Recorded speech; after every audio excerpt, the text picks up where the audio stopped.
music. Okay, so I started in public education like everybody else, kindergarten, playing the bass drum or an oatmeal container with a pencil. Can you hear me? That's all right, we'll get it. Crank Turn it up, me Steve. Crank it up, buddy. Okay, 11. yes. More reverb. So I started like a lot of kids when music was part of your public education. And actually, Kit here in the front row when I went to grammar school together at Belmonte. Can you hear me now? Yeah. So I learned to play either the bass drum or the snare drum. And then when my mom rented one, a snare drum, they realized it was much too loud for the house. So she liked French horn, but they couldn't find one, so they rented me a baritone.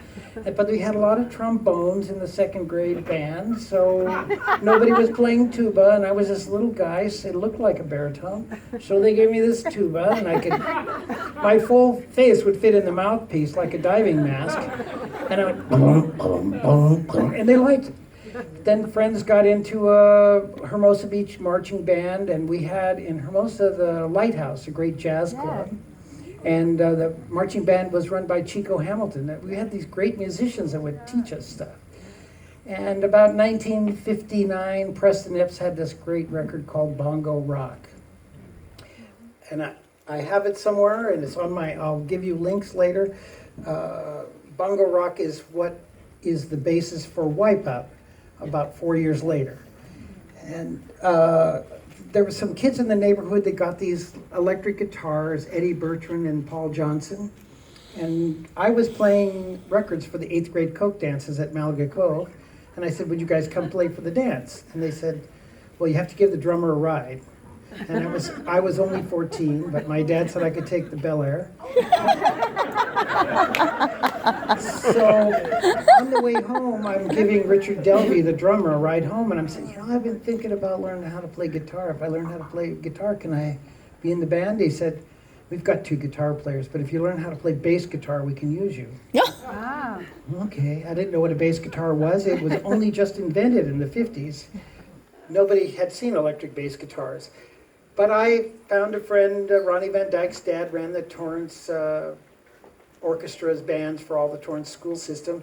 I ordered one and mowed lawns and washed cars and ordered one, and this thing came in a box, and I opened it up, and it was, ew, the 4 strings are big silver like earthworms and no wiggly stick, but I had my bass guitar.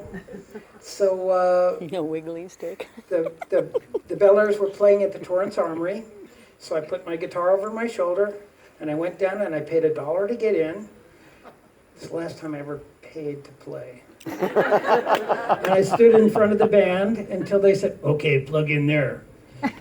And I didn't even know, but I played it like a bass drum because I already had the sensor, muffed it and boom, boom, boom, boom, boom, boom, boom, boom, boom.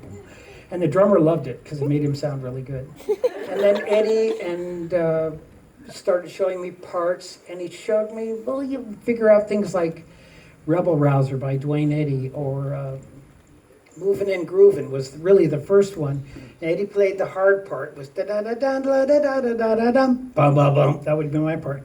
And then it went da-da-da-da-da-da-da-da-da, and then I could do the wiggly stick part. Do-dee-doo-dee-doo-dee-doo-dee-doo-dee-doo-dee-doo-dee-doo-dee-doo-dee-doo-dee-doo-dee. I was in the band.